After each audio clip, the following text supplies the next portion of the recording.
En qualité de vétérinaire comportementaliste d'Aille à Saint-Cyr-sur-Mer et Paris, quel regard portez-vous sur le monde de Jamie?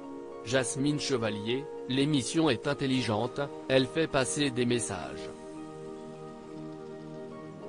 Travailler avec l'équipe de Jamie est un plaisir et c'est une chance pour ma discipline d'être ainsi exposée.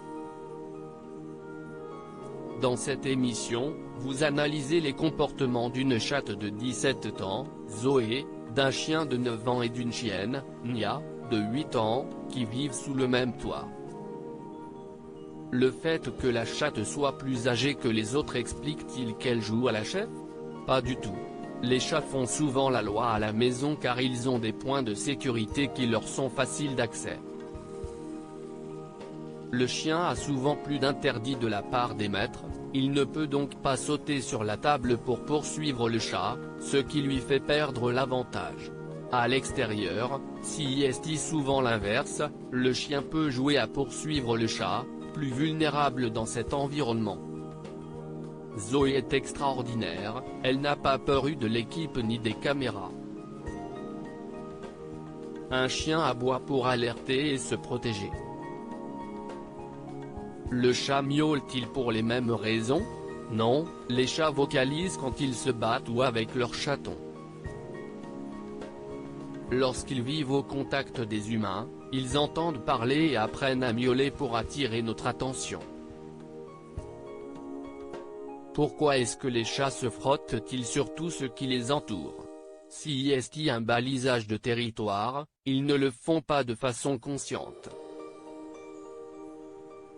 Ils déposent des phéromones. Même chose quand ils griffent des meubles ou des fauteuils, ils ne se font pas les griffes. Quand un chien a fait une bêtise, il a la mine de quelqu'un de coupable. Est-ce vraiment le cas?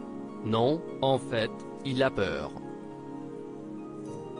Si est-il l'apanage des espèces sociales de trouver des signaux pour apaiser la tension de l'autre, ce qui ne veut pas dire qu'on comprend pourquoi l'autre est en colère.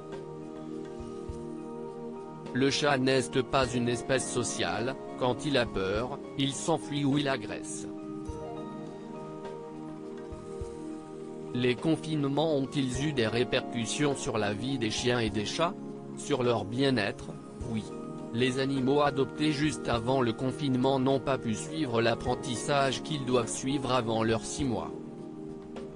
Les chiens et les chats qui sont peu sociables sont devenus agressifs. Et ceux qui se sont retrouvés collés à leurs propriétaires pendant des semaines se sont sentis perdus quand ces derniers ont repris le travail.